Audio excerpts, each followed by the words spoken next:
Diga, Jesucristo es la puerta. Jesucristo es la puerta. Dice del versículo 45, Mateo 27, versículo 45. Desde el mediodía y hasta la media tarde, toda la tierra quedó en oscuridad.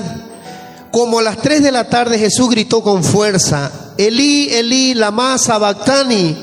¿Qué significa? Dios mío, ¿por qué me has desamparado? Cuando lo oyeron, algunos de los que estaban allí dijeron, está llamando a Elías.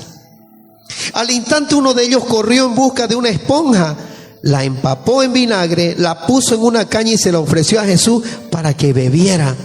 Los demás decían, déjalo, a ver si viene Elías a salvarlo. Entonces Jesús volvió a gritar con fuerza y entregó su espíritu. Diga, entregó su espíritu. En ese momento la cortina del santuario del templo se rasgó en dos, de arriba a abajo. La tierra tembló y se partieron las rocas.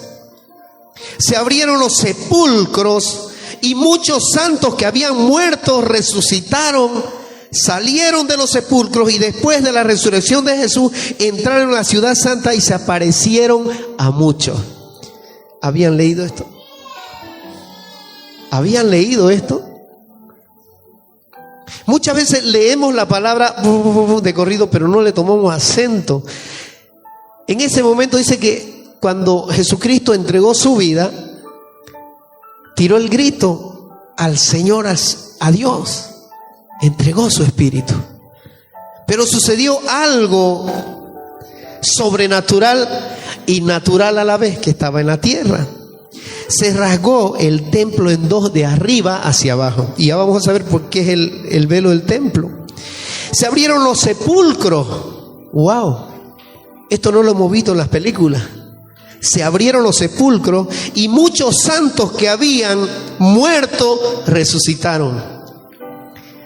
Salieron de los sepulcros y después de la resurrección de Jesús entraron, dice, en la ciudad santa y se aparecieron a muchos. Cuando el centurión y los que con él estaban custodiando a Jesús vieron el terremoto y todo lo que había sucedido, quedaron aterrados y exclamaron, verdaderamente este era el Hijo de Dios. Gracias, Señor, por tu palabra, porque ahora se hace viva, porque entra en nuestros corazones y nos devuelve la esperanza de seguir viviendo para Él. Amén. Diga, Jesucristo es la puerta. Usted no sabe qué pasó antes de que venga Jesucristo. Quizá muchas veces usted se preguntó, pero ¿qué sucedió si Jesucristo viene a salvar a los que se entregaron a Él? Pero ¿qué pasó en el tiempo cuando no estaba el Señor? ¿Qué pasaba con esa gente que pecó y estaba allá en el Hades, abajo, allá en el abismo? Esa gente que estaba muerta por su pecado y que fue enviada a ese lugar. ¿Se iban a quedar ahí para siempre? Es la pregunta. ¿Por qué nadie podía llegar al cielo? ¿O es que llegaban al cielo? ¿Por qué nadie podía entrar al cielo? Yo estoy haciendo preguntas para que usted vaya entrando. En la Biblia nos habla de que algunos personajes pudieron irse al cielo directamente, como Elías, Enoc. Y hablamos de algunos seguidores de Jesús, en los cuales ellos caminaban firmemente. Ahora la pregunta es, ¿por qué nadie podía entrar al cielo excepto los que habían sido elegidos de Dios y cumplían todos los mandatos que Él había hecho? Era muy difícil. Ahora, si usted se pone a pensar, hagamos de cuenta que todavía no está el Señor Jesucristo, que no ha venido. Si usted sigue al pie de la letra los mandamientos, ¿usted podrá salvarse? Es muy difícil. Porque si hay 10 mandamientos en los cuales el Señor dice que no debemos idolatrar nada, pues en algún momento vamos a hacerlo, como le pasó a Abraham. ¿Qué pasó con Abraham? Y Abraham dice que cuando el Señor le pide un sacrificio, va a ese sacrificio y lo lleva, pero el Señor le preguntaba, pero no hay el sacrificio. Incluso el hijo le decía: ¿dónde está el sacrificio, papá? No veo el cordero. Y Abraham sabía que el sacrificio era su hijo. Pero fue probado Abraham, porque imagínense, casi a los 100 años, cuando Abraham, Dios le entrega a Isaac, era lo único que tenía. Pero había una promesa que el Señor le había dado de que iba a ser descendiente de miles y miles y miles de almas desde él. Pero él tenía a Isaac a los 99 años aproximadamente. Entonces, cuando Abraham recibe a este hijo, imagínense, viejito o mayor, teniendo un hijo el cual le había dado, lo cuidaba, pues, ¿no? Y lo cuidaba más que a nadie. Entonces el Señor lo probó a él ahí: entrégame a tu hijo. Y Abraham no entendía, pero lo hizo. Y cuando él estaba a punto de matarlo, el Señor lo detiene y le dice: detente, Abraham, sé de tu corazón. Y es cuando decide el Señor dejarlo con vida. Diga: Jesús es el camino, la verdad y la vida, y nadie podía llegar al cielo sino por él. Amén. Entonces, cuando la gente moría, ¿dónde se iba? Vamos a hablar de personas que más o menos estaban bien entregadas. ¿Se acuerdan de Lázaro, el amigo de Jesús, el que pedía limosna afuera de la casa del rico? Ese llegó, pero ¿dónde llegó? Llegó al seno de Abraham. Pero ¿qué es lo que quiero decir con esto? El seno de Abraham era una planicie. Vamos a hablar de que era un lugar como el paraíso. Pero escuche, estaba en una montaña que se llamaba la roca de Tártaros, arriba. Entonces, la palabra en 2 de Pedro 2:4 nos dice: porque si Dios no perdonó a los ángeles que pecaron, sino que arrojándolos al infierno los entregó a prisiones de oscuridad para ser reservados al juicio, y si no perdonó al mundo antiguo, sino que guardó a Noé, pregonero de justicia, con otras 7 personas, trayendo el diluvio sobre el mundo de los impíos. La frase arrojándolos al infierno es una palabra en el texto griego del verbo tartarú, que significa arrojar al infierno, arrojar al Tártaros. El verbo, este verbo tartarus, como dice arrojar al infierno, que está en 2 de Pedro, significa consignado al abismo, consignado hasta el lugar donde hay sufrimiento. No es ni el Seol, ni el Hades, ni el infierno, sino el lugar donde aquellos ángeles cuyo pecado especial, escuche, al cual se refiere este pasaje, están confinados, o sea, están reservados al juicio. La región se describe como fosa de oscuridad.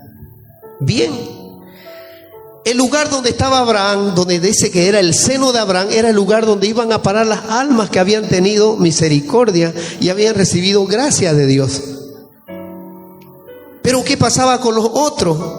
Y a manera de información, lo que está allá abajo de la roca de Tártaros, lo que sería el valle, es el abismo. Por eso, cuando Abraham habla y se dirige al rico cuando estaban abajo en el infierno, vamos a decir al Tártaros, él se comunica con él. Entonces, la misma roca de Tártaros, que tiene una prisión donde fueron apresados los espíritus, dice que dejaron su dignidad, que está en el libro de Judas 6, y dice: y a los ángeles que no guardaron su dignidad, sino que abandonaron su propia morada, los ha guardado bajo oscuridad en prisiones eternas para el juicio del gran día, como Sodoma y Gomorra y las ciudades vecinas, las cuales de la misma manera que aquellos, habiendo fornicado e ido en pos de vicios contra la naturaleza, fueran puestos por ejemplo, sufriendo el castigo del fuego eterno. La pastora decía algo fuerte ahora y exhortaba la fornicación y el adulterio. Ella se unió a la palabra. Porque esto es lo que generalmente nos lleva al abismo, nos lleva y nos confina a las prisiones o al infierno donde vamos a sufrir. Esto se lo estoy dando como información porque es real esto. Y en el abismo, si usted recuerda la parábola del rico y Lázaro, ¿quién conoce esta parábola? Del rico y Lázaro. La vamos a leer, está en Lucas 16-19. Y vamos a leerla para que usted la medite. Había un hombre rico que se vestía de púrpura y de lino fino y hacía cada día banquete con esplendidez. Había también un mendigo llamado Lázaro que estaba echado a la puerta de aquel lleno de llagas y ansiaba, dice, saciarse de las migajas que caían de la mesa del rico, y aún los perros venían y le lamían las llagas. Aconteció que murió el mendigo y fue llevado por los ángeles al seno de Abraham, y murió también el rico y fue sepultado. Bien, muere Lázaro y muere el rico. El rico pasaba: saquen a este hombre que está contaminando mi casa, está contaminándolo todo, sáquenlo. Este rico no tenía compasión de Lázaro, y Lázaro era un hombre pobre, un indigente, vamos a decir de esta manera. ¿Cuántas veces usted ha pasado por la calle, ve a un indigente ahí y no le tira ni 10 centavos, vamos a decirlo de esta manera? Y es el ejemplo que nos está dando aquí el Señor. Escuche. Y dice, y fue llevado, dice, por los ángeles al seno de Abraham. ¿Quién? Lázaro. Entonces, y murió también el rico y fue sepultado. O sea, al mismo tiempo murieron los dos. Y en el Hades alzó sus ojos. ¿Quién alzó sus ojos? El rico. Estando en tormento, vio de lejos a Abraham y Lázaro en su seno. Entonces él, dando voces, dijo: Padre Abraham. Dice, ¿quién dice? El rico. Padre Abraham, ten misericordia. Padre Abraham, ten misericordia. Padre Abraham. Porque estaba gritándolo con mucho dolor. Estaba él quemándose. Ten misericordia de mí y envía a Lázaro para que moje la punta de su dedo en agua y refresque mi lengua. ¿Cuánta sería su sed que él solo necesitaba? Esto para poder sentir un poquito la frescura del agua. Era tan fuerte. Pero Abraham le dijo: Hijo, acuérdate que recibiste tus bienes en tu vida y Lázaro también males. El rico había recibido cosas buenas, bendiciones, todo lo mejor, pero no obró como debía obrar. Lo malgastó todo y hacía cosas malas. Pero ¿qué pasó con Lázaro? Y dice: recibiste tus bienes en tu vida y Lázaro recibió males. Pero ahora este es consolado aquí y tú atormentado. Además de todo esto, una gran cima está puesta entre nosotros. Ese cima con S es cima con C es arriba y cima con S abajo, para que lo entienda. No es clase de lenguaje, pero ahora va a aprender algo. Y continúo. Además de todo esto, una gran cima está puesta entre nosotros y vosotros. Quiere decir un abismo hay entre nosotros. De arriba hacia abajo hay un abismo. Eso le estaba diciendo a Abraham. Entonces, de manera que los que quisieran pasar de aquí a allá, a vosotros, no pueden ni de allá pasar para acá. O sea, no podían, porque había un abismo que dividía la parte del cielo y la parte del Tártaros, del infierno, vamos a decirlo de esta manera. Ya, no sé si me están entendiendo. Había un abismo, había un espacio donde no se puede conectar porque Dios lo ha determinado así.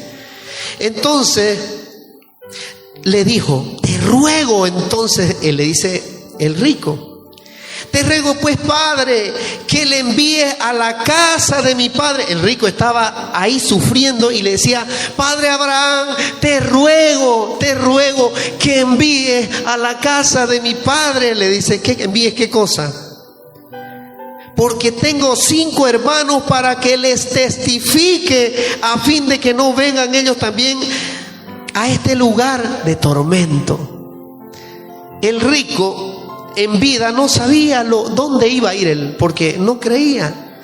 Pero cuando muere él se da cuenta que va al infierno. Y cuando ve a Abraham, él se da cuenta dónde estaba.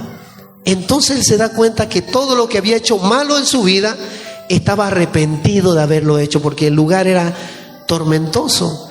Y le pide a Abraham que envíe a alguien, dice, a la casa de su padre para que les predique y les advierta de que se comporten y sigan a Dios para no llegar a parar donde él estaba. ¿Se entiende?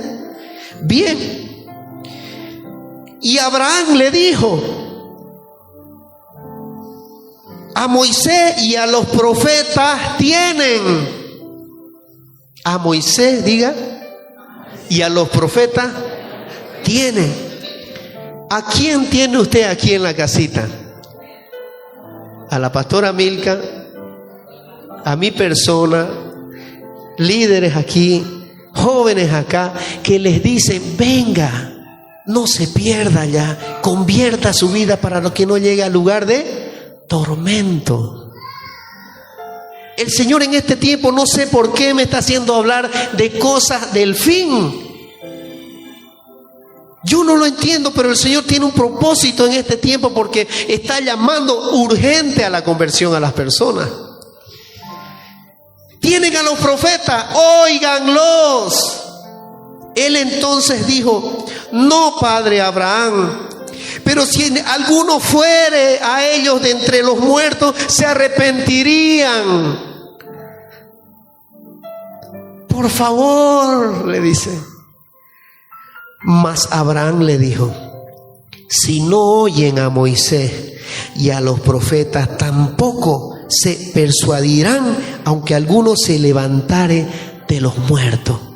Yo pregunto, ¿cuántos de ustedes han visto la gloria de Dios en este lugar? ¿Cuántos vieron milagros aquí? Sanaciones, manifestaciones del Espíritu Santo. Y si usted no cree, aunque baje el mismo Dios aquí, usted va a decir, es una luz, es un relámpago, no sé qué es eso es del diablo, y usted se va y se va a perder. Porque eso es lo que le dijo Abraham al rico. Aunque fueren allá, aunque salieron muertos allá, no le van a creer, les dijo. Porque ¿con qué se cree? ¿Se cree viendo o se cree con él?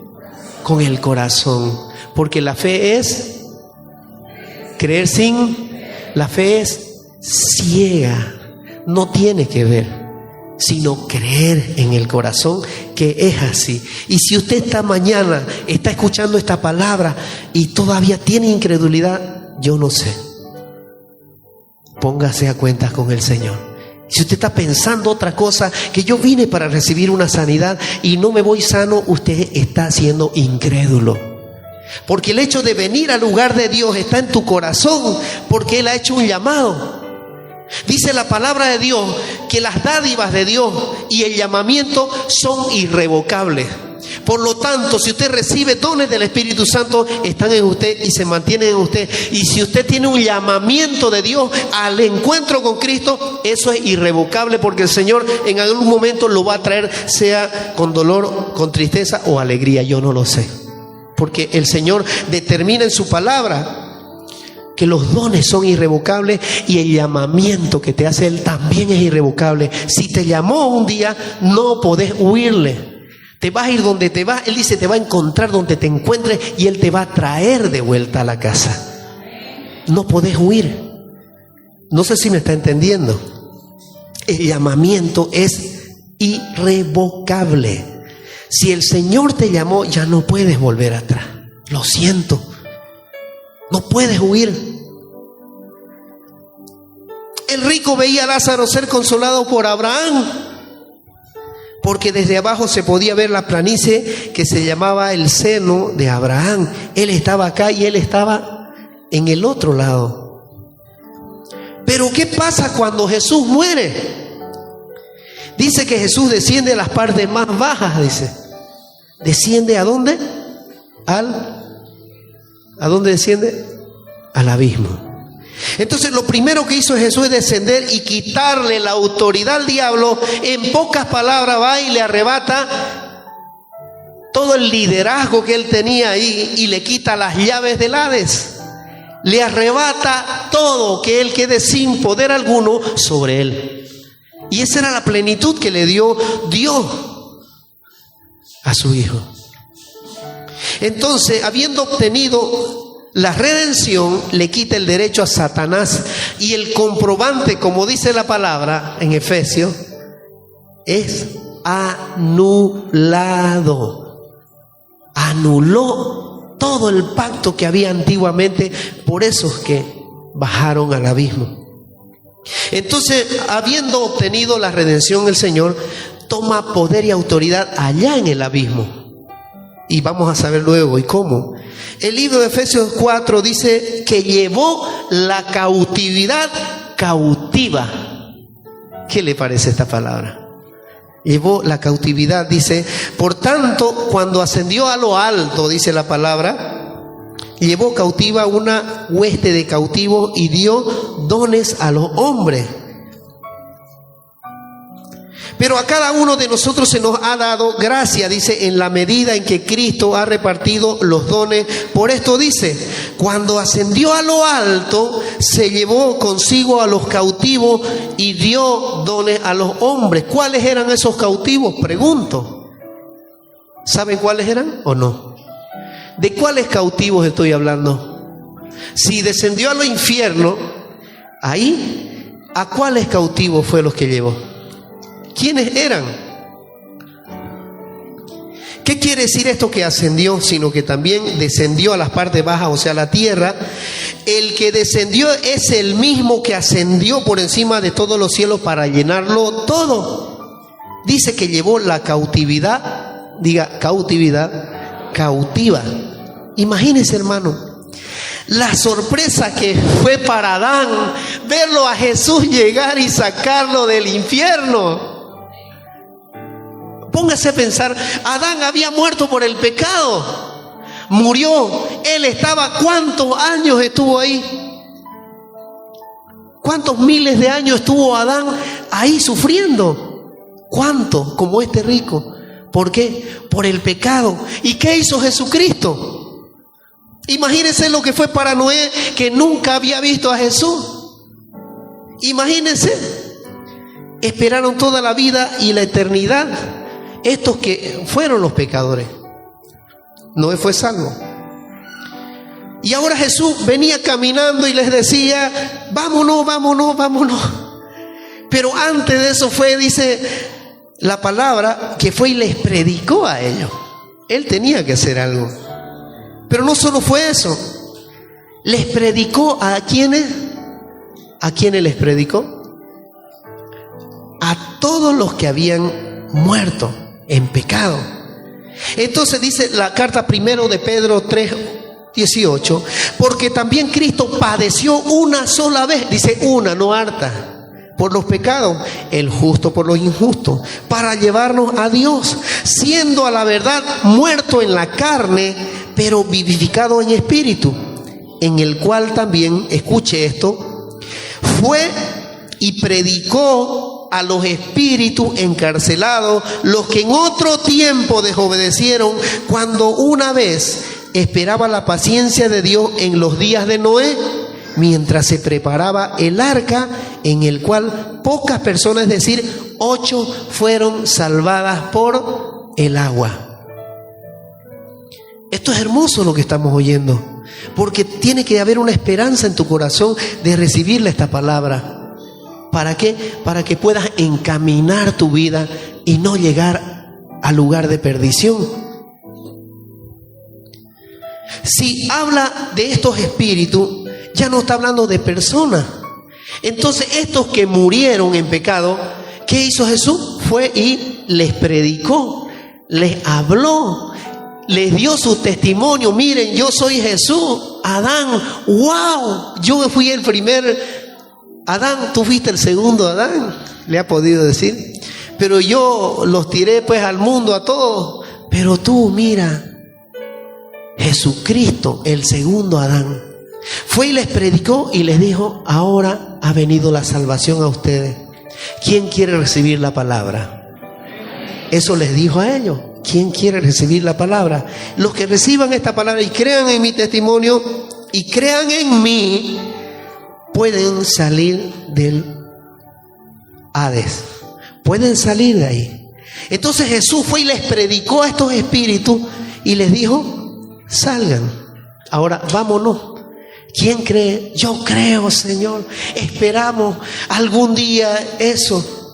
Sufriendo en un lugar de tormento, viene Jesús y arrebata, porque la plenitud que hizo Jesús era vencer abajo, vencer acá y tomar su lugar en el trono de Dios.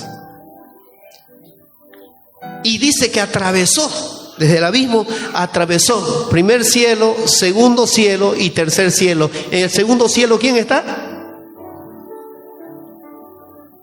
El enemigo. Entonces, ¿qué dice la palabra? Que atravesó los cielos, dice.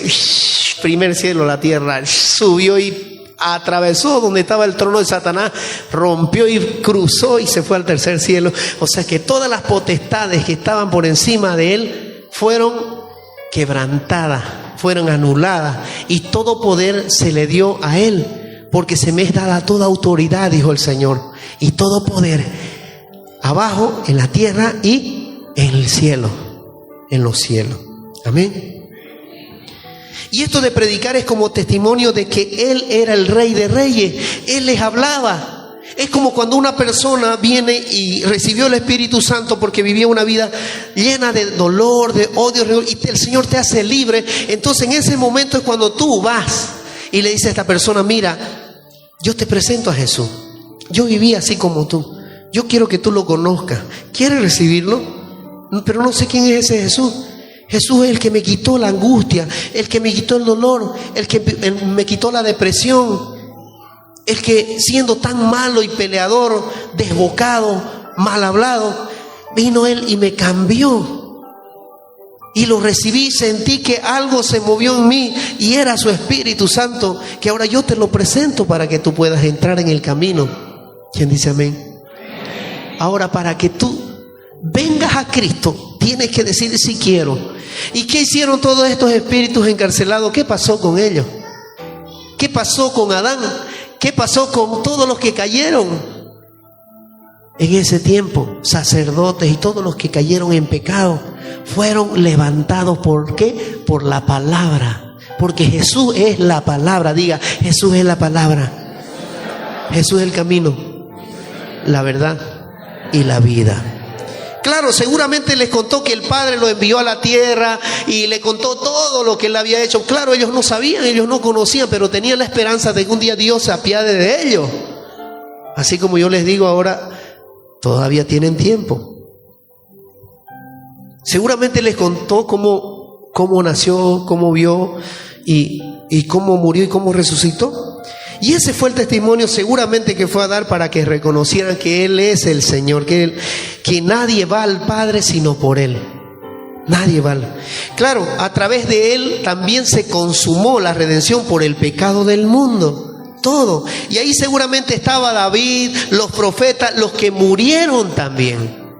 Porque no solo arrebató a los que estaban bien, sino también a los que probablemente habían hecho algo malo, pero no llegaron a tener la gracia suficiente para ascender al seno de Abraham. Entonces fue Jesús y también lo sacó. Esa fue la misericordia del Señor, que fue a algunos que les faltaba la patadita para que suban, también para que lleguen. Pero esto era para testimoniar y que todo el mundo sepa. Entonces pues nadie podía entrar al cielo. Diga: nadie podía entrar al cielo. Porque nadie sabía de cómo iba a ser esa redención, o nadie la había experimentado, o nadie la había hecho consumada esa redención. Es por eso que Jesús es la puerta, diga, es la puerta. Y dice que nadie va al Padre, nadie viene al Padre sino por mí, dice la palabra. Y es porque Jesús es la puerta, la única puerta. Dice Juan 10, Jesús es el buen pastor. Ciertamente les aseguro que el que no entra por la puerta al redil de las ovejas, sino que trepa y se mete por el otro lado, es un ladrón y un bandido. En la iglesia hay lobos disfrazados de ovejas. La pastora se unió a mi predica ahora. Ella exhortaba muchas cosas. Y yo ahora les hablo con el corazón al cuerpo de Cristo. Le hablo con el corazón ahora. Hermano, deje la levadura, deje la hipocresía. Jóvenes, es tiempo de entregarse al Señor, si no Satanás va a venir a querer arrebatar nuestras vidas. No se dejen.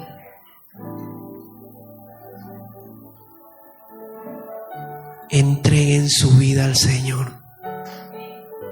Yo le pido al Señor ahora que pueda tomar sus corazones, que pueda levantarlos, que sean diligentes, que sean amorosos, perdonadores y que sean llenos de gracia para que puedan alcanzar la vida eterna. Porque ¿sabe qué? Porque no sabemos qué día nos va a llevar el Señor. No sabemos si mañana, pasado, no sabemos. ¿Y qué va a pasar si te encontró distraído? Si te encontró con odio y rencor, ¿acaso Satanás va a subir nuevamente al cielo? Si te encontró con divisiones, fornicaciones, adulterio, ¿dónde vas a ir, hermano? Que yo me lavé con la sangre de Cristo y por lo tanto soy libre y hago lo que me plazca por el la. Escucha bien, tienes que nacer de nuevo en tu corazón. Por eso hablé mucho yo estos anteriores domingos de la circuncisión, no de la circunscripción, ¿no? De la circuncisión, para que circuncides tu corazón, hagas pacto con Dios, definitivos, pactos que te unen a la verdad.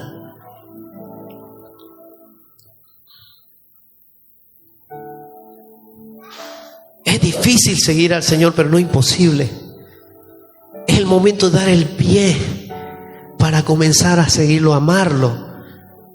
No es difícil renunciar a las cosas que te atan.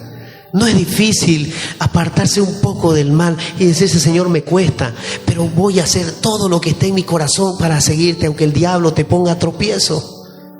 Yo le pido al Señor ahora que tenga misericordia de tu vida, de mi vida y de la vida de las personas que van a llegar y las que están también afuera, para que puedan encontrarse con la misericordia de Dios.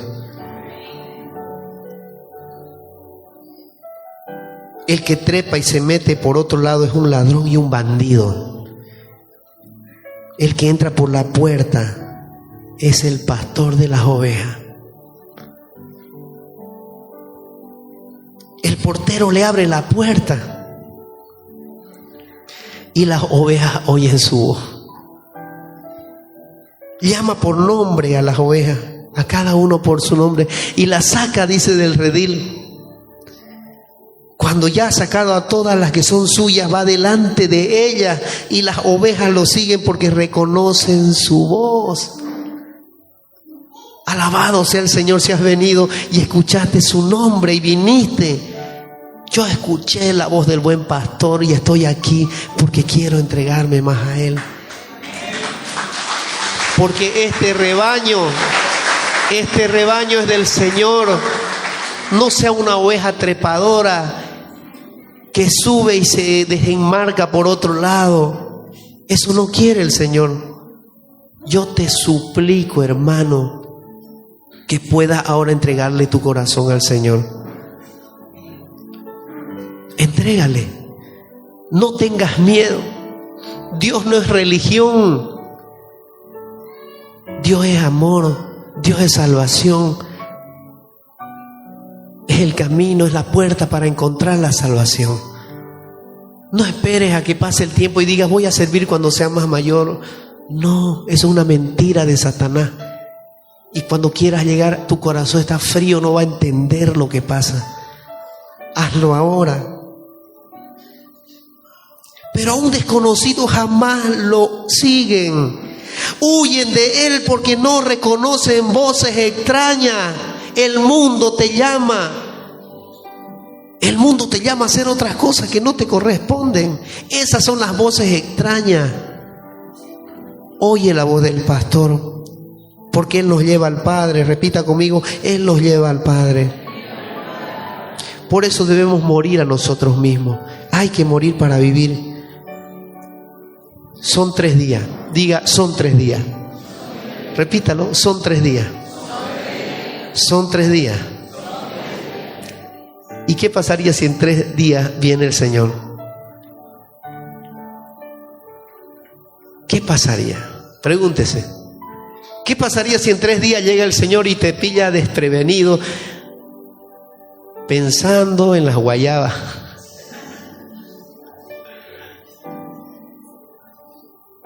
O te encuentra diciendo voy a hacerme un arroz con leche. Son 3 días. Diga, son 3 días. En 3 días Jesús reconstruyó el templo. En 3 días reconstruyó Él, pero ¿qué templo? Marcos 14, 55. Los jefes de los sacerdotes y el consejo en pleno buscaban alguna prueba contra Jesús para poder condenarlo a muerte, pero no la encontraban. Muchos testificaban falsamente contra él, pero sus declaraciones no coincidían.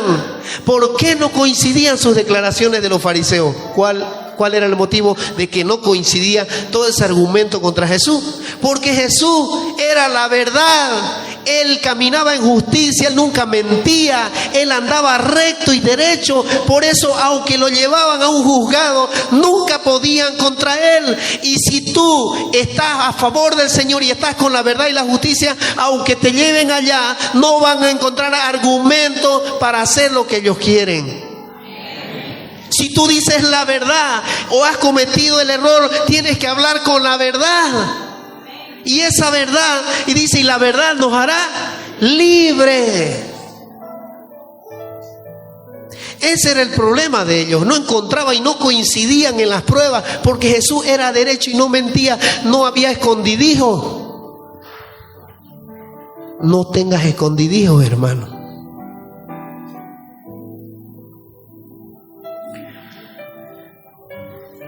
Entonces decidieron dar este falso testimonio contra él. Nosotros le oímos decir, escuche, pero no era falso testimonio, porque él hablaba con la verdad. Destruiré este templo hecho por hombre y en 3 días construiré otro no hecho por hombre. Está loco en 3 días, si nosotros nos ha costado miles de años construir esto. Pero ni aún así concordaban con sus declaraciones. Poniéndose de pie en el medio, el sumo sacerdote interrogó a Jesús: ¿no tienes nada que contestar? ¿Qué significan estas denuncias en tu contra? Pero Jesús se quedó callado y no contestó nada. ¿Eres el Cristo, el Hijo del bendito?, le preguntó de nuevo el sumo sacerdote. Sí, yo soy, dijo Jesús. Y ustedes verán al Hijo del Hombre sentado a la derecha del Dios Todopoderoso y viniendo en las nubes del cielo. ¡Qué declaración! Yo lo siento al Señor aquí. Yo lo siento al Señor aquí, porque esta palabra es el Señor que te la está diciendo. El Señor no mentía. Ustedes le verán al Hijo del Hombre sentado a la derecha del Todopoderoso y viniendo a las nubes desde el cielo. Lo verán, les dijo. ¿Usted cree esto? Si usted no cree, vamos a comer mocochinchi o vamos a comer una hamburguesa. Diga 3 días. Y yo estuve revisando la palabra y recordando algunos pasajes de lo que siempre leemos En 1 Corintios 11 dice, porque ante todo le transmití, y es lo que se unió ahora a la cena del Señor. Ni siquiera el versículo yo lo busqué para relacionarlo con la cena del Señor. El Señor me puso este versículo y mire, y lo leí ahora, lo leí, pero aquí me lo dio. Porque ante todo les transmití a ustedes lo mismo que yo recibí, ese era Pablo, que Cristo murió por nuestros pecados según las Escrituras, que fue sepultado y que resucitó al tercer día. Diga tercer día, diga 3 días, según las Escrituras. También Abraham encontró el sacrificio caminando en 3 días. Diga 3 días. Los hermanos de José son puestos en la cárcel y los sacan al tercer día.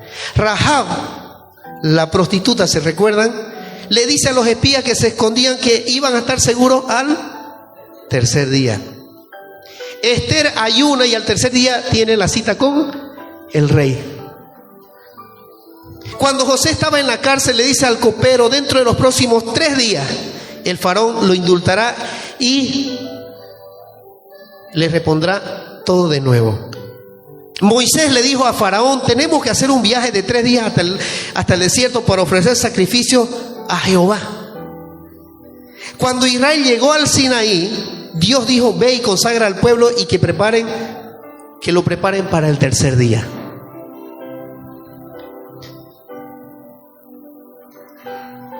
Esfuérzate y sé valiente y dentro de 3 días cruzarás el Jordán. Qué hermoso, ¿no? Jesús ya estaba anticipándose a la construcción del templo. Entonces le dio en 3 días. Ya lo había anunciado que en 3 días. Oseas dijo, volvamos al Señor después de 2 días y nos dará vida el tercer día. Qué hermoso. Nos levantaré y viviremos en su presencia, dijo Oseas. Estos relatos de los 3 días llegan a una cierta unidad. El primer día, ¿qué hay? Hay problema. Voy a saltarme. Al tercer día hay liberación. Pero el segundo día, el de en medio, aguanta. El segundo día aguanta. Jesucristo aguantó. El segundo día aguantó, sufrió. Es más, va ¿a dónde? Al abismo. ¿Qué hizo? Él nunca descansó. Él cuando muere, su espíritu dice que sigue trabajando. Así como cuando nosotros dormimos y estamos en la presencia de Dios, nuestro espíritu sigue trabajando en pos de ustedes, peleando con el enemigo para que usted sea libre. Porque nuestra mente tiene que acostarse en presencia del Señor pensando en que muchos hermanos están con sufrimiento. Por eso es que a veces nos levantamos muy cansados. Porque nos acostamos pensando cómo estará el hermanito, cómo estará la hermanita, cómo estará ella, cómo estará aquello, nos ponemos en oración, en durmiendo por ustedes. Y nos levantamos 7 de la mañana, todo trumbano, doblamos la cabeza de nuevo. Pero el Señor sabe el trabajo. Nuestro cuerpo sigue en oración. ¿Saben por qué? Sé que muchos se levantan 5 de la mañana para orar, pero cuando nosotros trabajamos las 24 horas, 24/7, estamos liberando, orando, estamos dando palabra a la gente, estamos orando todo el tiempo. Llega la noche, nos dormimos pensando en todo lo que se ha hecho el día. Entonces, ¿qué tiempo hay para levantarse? Digo yo, 4 de la mañana. Será rara la vez que con mi esposa, y ustedes se van a sorprender, ¿por qué no se levantan 4 de la mañana a orar si a esa hora nos echamos? Ya pues nuestro cuerpo está dispuesto para Dios todo el tiempo. Por eso es que dice, hagamos ayuno ahora.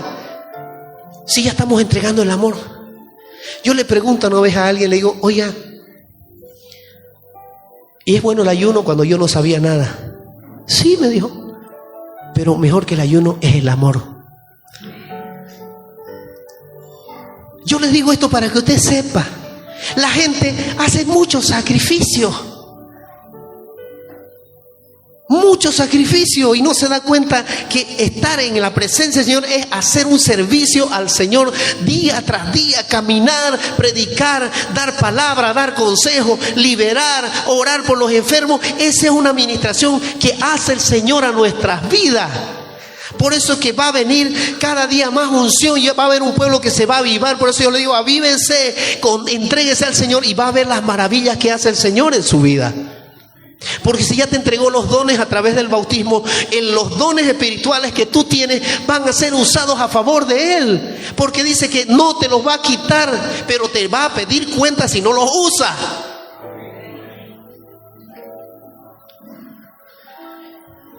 El primer día hay problema, el tercer día hay liberación y el segundo día aguanta. Aguanta, como dice hermanito Emilio, aguanta. ¿Está aguantando el hambre? ¿Aguanta o no?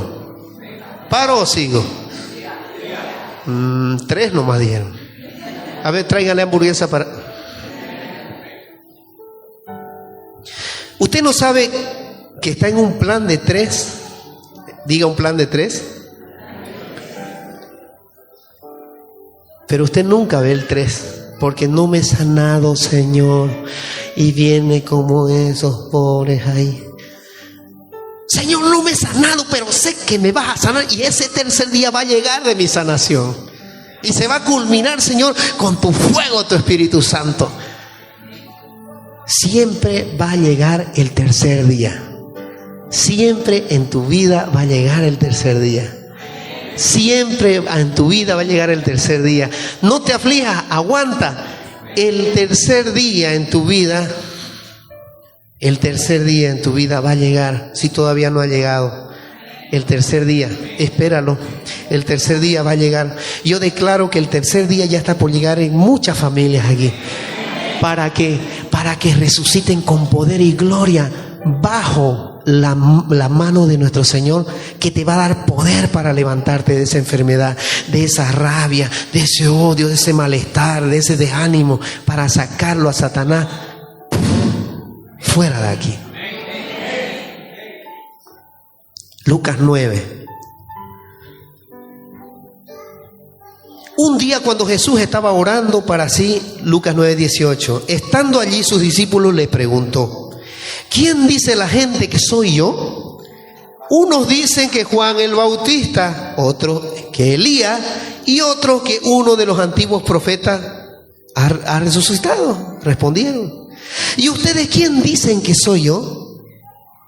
El Cristo de Dios, afirmó Pedro. Jesús le ordenó terminantemente que no dijeran a nadie eso y les dijo: el Hijo del Hombre tiene que sufrir muchas cosas y ser rechazado por los ancianos, los jefes de los sacerdotes y los maestros de la ley. Es necesario que lo maten y que resucite al tercer día. Si no, tú no mueres a todas esas cosas, todavía el tercer día está en proceso. Está el Señor trabajando en tu vida para que tú sueltes, porque el Señor te ayuda, pero tienes que poner más de tu parte para que suceda. Si hubieran sabido, no hubieran llorado. Si no lo toma, no le hubiera dicho: Señor, déjame ver tus heridas, a ver si eres tú. Esto pasó con Tomás. Ellos no confiaron. Tomás no confió. Él quiso ver algo, si verdaderamente él había resucitado. Y le dijo: déjame, Señor, tocar tus heridas. Quiero ver tu costado. Quiero verlo. Y no confiaban y no esperaban el tercer día. Y muchos podrían decir: tú puedes sacarme de un cáncer, pero hay que ver si es su voluntad del Señor. Hermano, ¿no estás esperando el tercer día? Puedo tener esta enfermedad, pero que se haga la voluntad de Dios. ¿Cuál es la voluntad de Dios? ¿Es buena, agradable y perfecta? ¿Y qué quiere decir estos 3 términos? Es buena, ¿qué quiere decir? Que te va a dar. Agradable, ¿qué quiere decir? Que Él se agrada en dártela. Y perfecta, que te sana y te hace libre. ¿Y cómo sabe que hay un tercer día? Es que siempre hay un tercer día. Diga, hay un tercer día. La Biblia dice que en el mundo tendréis aflicciones, pero confiad porque yo he vencido al mundo. Yo lo he vencido al mundo. Confíen porque ya yo vencí al mundo. Esa es la promesa. En otras palabras, la victoria está asegurada para un hijo de Dios. La victoria siempre va a estar asegurada para un hijo de Dios, aunque le cueste creer. Solo hay que tomarlo. Continuamos en Mateo 27. 51. En ese momento la cortina del santuario del templo se rasgó en dos. ¿En cuánto se rasgó? En dos, dice la palabra. De arriba hacia abajo. O sea, tiene que ser un poder sobrenatural que la rasgue desde arriba hacia, o sea, no de abajo hacia arriba, ¿no? Fíjese, esto que voy a hablar es hermoso. Usted tómelo en su corazón. Dice que la tierra tembló y se partieron las rocas, se abrieron los sepulcros y muchos santos que habían muerto resucitaron. ¡Wow! Esto me da a mí una esperanza de decir que cuando yo muera, ni siquiera me voy a quedar ahí. El Señor me va a llevar a quien se llevó. ¿A quién se llevó? ¿Qué dice la palabra? Que cuando vino Jesús y los resucitó, dice que se levantaron de los sepulcros junto con Él, porque donde está la vida no puede estar la muerte. Y si alguien muere en presencia del Señor, ¿usted cree que va a llegar a un tiempo a esperar al Señor? Ese se va a ir junto con Él. Y eso es lo que me puso el Espíritu anoche. Entonces la palabra no miente. La palabra está diciendo, estos son mis hijos y por lo tanto yo no voy a esperar a que ellos estén ahí. Si murieron trabajando para mi obra hasta el final, esos se van conmigo. Créalo. Wow, esto es esperanzador, hermano. En este momento estoy discerniendo todo lo que me dijo anoche. Ya clavaba la cabeza. Señor, un poquito más. Falta. Y yo ahí era, taca, escribía y leía, Señor, qué grande eres. Y oraba por ustedes, Señor, que puedan oír esta palabra, que la puedan tomar en su corazón. No saben cómo trabajamos. Cuando nos ponemos a escribir, a leer, hablamos con el Señor y les presentamos a ustedes sus problemas, todo. Pero esperamos nosotros el tercer día. Ya es en ustedes que caminen para que la obra se haga definitiva. No caminar de procesión, ¿no? En fe. Escuche, dice, y se abrieron los sepulcros. Esto era cuando Jesús resucitó. Se abrieron los sepulcros y muchos santos que habían muerto resucitaron, salieron, dice, de los sepulcros, y después de la resurrección de Jesús entraron, dice que resucitaron y se pusieron vivos, entraron a la ciudad y empezaron a mostrarse a la gente, y la gente, por lo tanto, hubieron testigos que vieron a esos que habían muerto resucitados juntos con Cristo, acá en la tierra.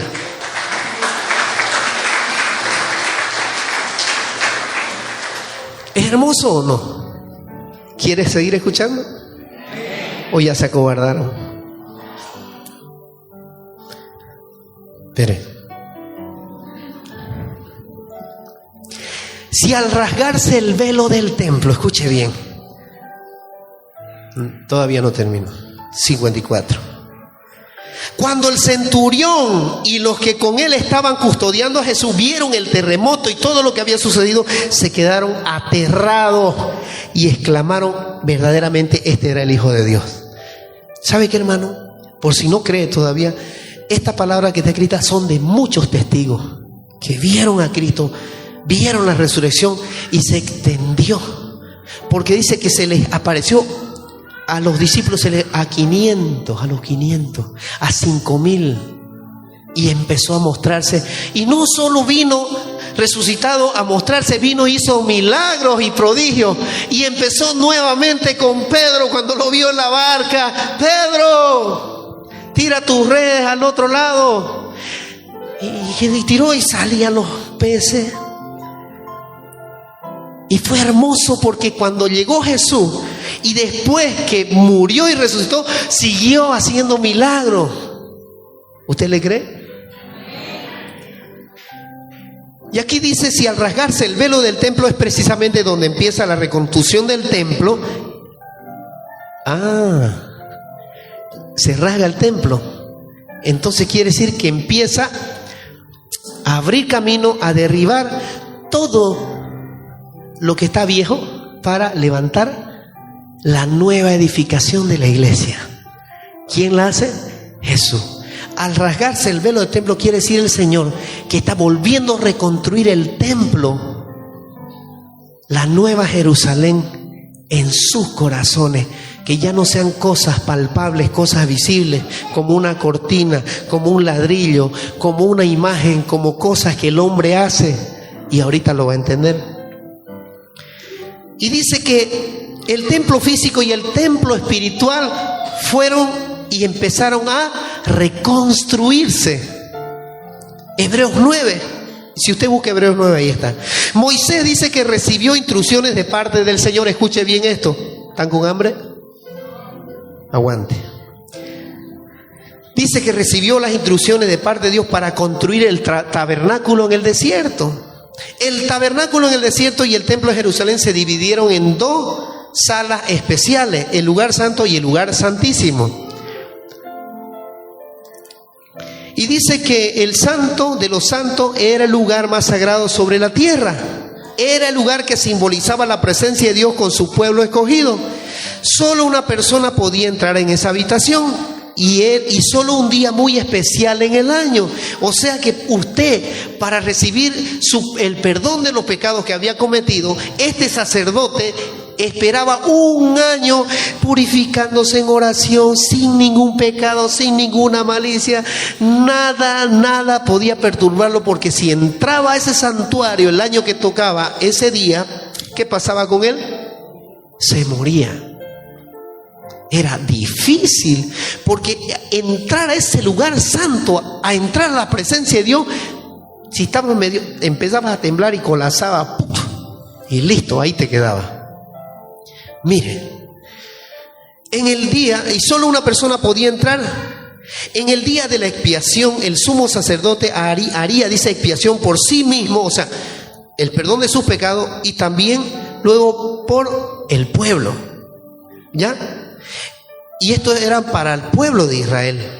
En el momento en que Jesús gritó desde la cruz, consumado es, diga, consumado es, y murió, dice que esa gruesa cortina se rasgó de arriba hacia abajo. Les explico, aquí tengo una cortina, vamos a poner una cortina aquí, ¿ya? Usted la está viendo, la cortina, así como los teatros. Vamos a hacer de cuenta que es desde aquí hasta acá. Esa cortina es una tela especial y tiene un grosor que enseguida lo explico. Esa cortina se rasgó, se rompió. ¿Por qué? Porque el que estaba impuro, el que estaba afuera, incluso el sumo sacerdote, no podía tener acceso al lugar. Este era el lugar donde celebraban los holocaustos. Así como hace en la Iglesia Católica, pone la mesa del altar, pone los panes, las aguas de purificación, incluso pone su virgencita y las vienen y las consagran. Este era el lugar que hacía el tabernáculo, la primer parte. Y la segunda parte era donde entraba, dice, el sumo sacerdote. Aquí, que era el lugar detrás de la cortina, era el lugar más sagrado. Una vez al año entraba él, porque tenía que ser purificado completamente para que Dios bendiga su vida y la del pueblo. Y el pecado no era borrado, era cubierto solamente por un año. ¿Qué le parece? Aguantaría, difícil, ¿no? ¿Y qué pasaría si durante el año estaba en pecado? ¿A dónde se iba? Allá. A ver chocolate con el coludito. Escuche, Esta cortina colgante de 4 pulgadas de espesor, ¿cuántos centímetros tenía esa tela? 10 centímetros. Aquí tenemos uno que nos convierte rápido. 10 centímetros de espesor. O sea, esta cortina de grueso tenía 10 centímetros. Dice que ni con caballos ni con cuerdas, aunque la amarraran, podían romperla porque era una tela hecha y un tejido especial. Los hebreos eran especialistas en tejer sus telas, o sea, no era cualquier tela. Entonces, dice 4 pulgadas de espesor, o sea, 10 centímetros, de 60 pies por 30 metros de cortina, 18 metros aproximadamente de alto por 6 de ancho. ¿Cuántos metros? 18 metros de alto. Aproximadamente, es lo que yo he sacado mi cuenta, no estará bien mi matemática porque era malo en matemática. 18 metros de alto y 6 de ancho. ¡Wow! Imagínese semejante cosa. Usted ve la foto, es enorme. Ese era el velo, el que era santo y sagrado, que nadie podía entrar porque moría. Porque ahí estaba el arca del pacto, el arca de la alianza, donde estaba la vara de Moisés, los 10 mandamientos y todas las leyes que había dado el Señor. Y los candelabros y todas estas cosas que contenía. Entonces, para mantener al hombre pecador fuera del lugar santísimo, ese espeso del velo imponente, dice que era el santísimo, simbolizó lo que separa al hombre pecador de la presencia de Dios. Ahora, ¿cuál sería el velo que evita que usted se encuentre con la presencia de Dios?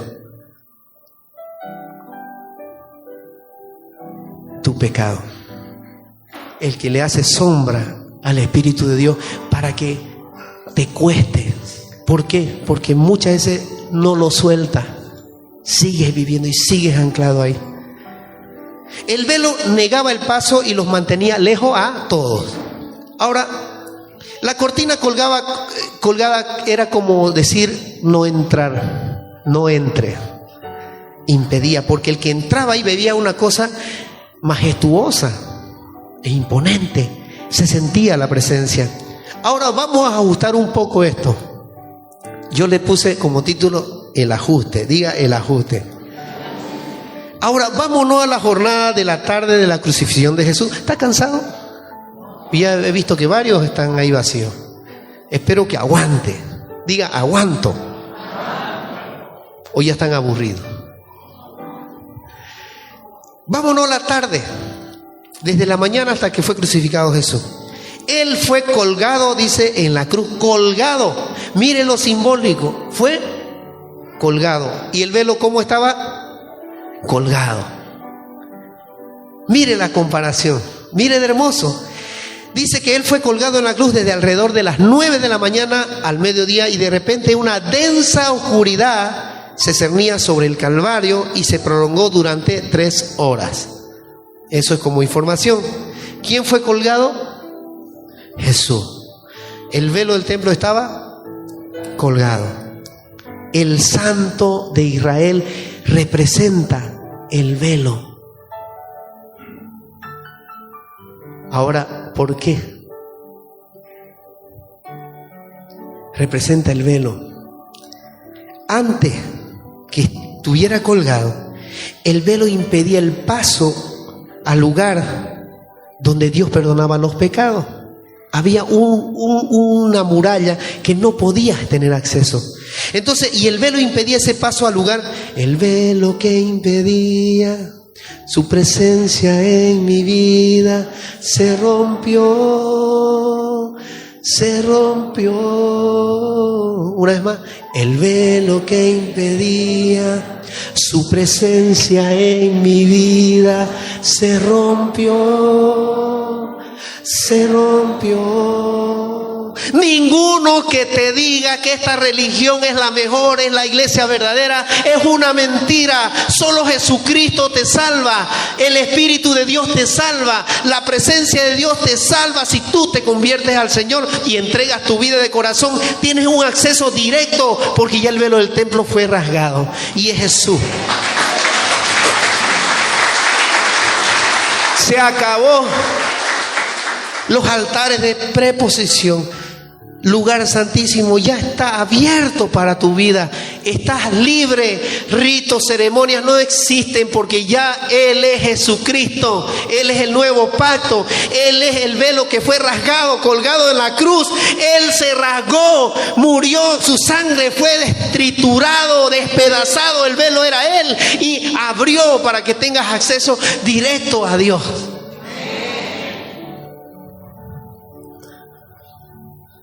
El velo que impedía tu presencia en mi vida se rompió, se rompió. ¿Qué más dice la letra? Llegó Jesús, el que pelea mis batallas. Llegó Jesús, el que mueve las montañas. Llegó mi amado, llegó mi amado, llegó mi amado. El velo que impedía su presencia en mi vida se rompió, se rompió, se rompió. Qué hermoso, Señor, qué hermoso tenerte aquí. Y algunas personas pensaban que Jesús estaba pidiendo a gritos a Elías para que lo salve. Y termino con esto. Testigos oculares. Hubieron testigos para que no me la charlen ahora. ¿Cómo sabe que estos eventos realmente tuvieron lugar? ¿Cuántas personas han preguntado esto? Hubieron testigos de los sacrificios de la tarde que comenzaron los 3 días, dice, desde las 3 de la tarde. Escuche, este fue el día en que se conducía hacia la Pascua. Era una fiesta importante de los judíos que ya al atardecer ya iba a llegar y empezaba la fiesta de los tabernáculos, la fiesta judía que era de la Pascua. Por eso es que es importante esto, porque en ese momento se armó un alboroto, porque ya venía, y fue cuando, recuerdo, José de Arimatea fue cuando le presentan los papeles al emperador y le dice, por favor, viene el capitán del encargado y le dice, por favor, bájalo que yo lo voy a enterrar, por favor bájelo porque ya se hace tarde, y empieza y nadie puede moverse, va a ser un alboroto y va a costar sacarlo. Entonces todos estos acontecimientos sucedieron en ese tiempo. Entonces esa Pascua se iniciaba, dice, en la puesta del sol.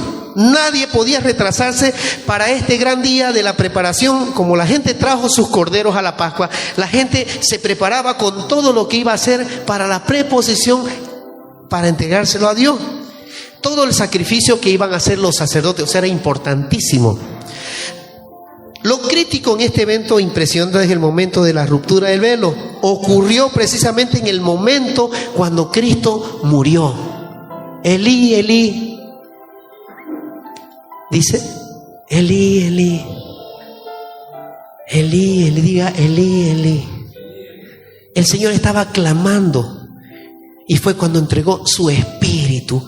Y no puede ser una coincidencia de que muriendo su espíritu, al morir se rasgue el velo del templo, porque no solo se rasgó la cortina, se rasgaron las paredes, los muros se rompieron, o sea que se abrió un acceso en la primera parte, que es el lugar santo donde se hacían los sacrificios. Se rompió el velo del templo y tuvimos libertad para con el Señor Jesucristo. Creo que es la manera más clara que se lo he explicado. Entonces dice Hebreos 10. Entonces, hermano, puesto que tenemos confianza para entrar al lugar santísimo por la sangre de Jesús, por un camino nuevo y vivo que Él inauguró para nosotros por medio del velo, es decir, su carne. Ahora, Hebreos 9 nos dice, con esto el Espíritu Santo da a entender que mientras siga en pie el primer tabernáculo, esta primera parte, aún no se ha revelado el camino que conduce al lugar santísimo. Esto nos ilustra hoy en día que las ofrendas y sacrificios que allí se ofrecen no tienen poder alguno para perfeccionar la conciencia de los que celebran ese culto. no se trata más que de reglas eternas relacionadas con alimentos, bebidas, diversas ceremonias de purificación, válidas hasta el tiempo señalado para reformarlo todo. ¿Y quién lo reformó todo? Jesucristo. La palabra es clara. ¿Y por qué no se visten de blanco? ¿Acaso no son sacerdotes? Somos libres, hermanos, en Cristo. El único sumo sacerdote, ¿quién es? Jesucristo. Nosotros somos simplemente siervos de Él. Siervos de Él. Ya no hay más, hermanos. Aunque el hombre se invente cosas sobre Cristo, se haga imagen, lo que sea, ya lo dije, no sirve de nada. Ahora yo le digo, ¿a dónde irá usted si no se mantiene firme? Ya no hay más sacrificio.